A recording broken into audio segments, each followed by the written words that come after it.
Welcome to Sweet Life Beat Life. We hope this video helps. You start by prepping and positioning the sticker so it adheres cleanly. Clean the surface with isopropyl alcohol and let it dry fully. Oils and dust break adhesion. Next, measure and mark your placement with a ruler or masking tape so alignment is precise. This prevents crooked results. Peel only part of the backing, about 1/3, so you can tack and adjust. Doing this gives you control. It reduces bubbles and keeps the adhesive pristine as you begin. Once aligned, you apply and smooth with steady technique to lock the sticker down.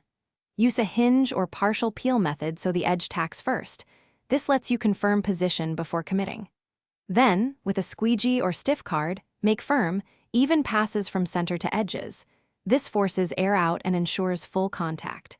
If a large bubble appears, lift gently to the last tack point and reapply. Small bubbles often vanish within 24-48 hours. You finish by trimming, heating if needed, and checking adhesion so the sticker lasts. Trim any overhang with a sharp blade, scoring slowly to avoid lifting adjacent areas.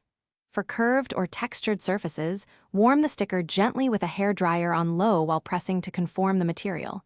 Heat activates the adhesive and prevents peeling. If air gets trapped, use a fine needle to release the bubble, press the adhesive flat, and reseat within seconds. This restores contact and prevents long-term failure. Thanks for watching. Consider subscribing if we helped you.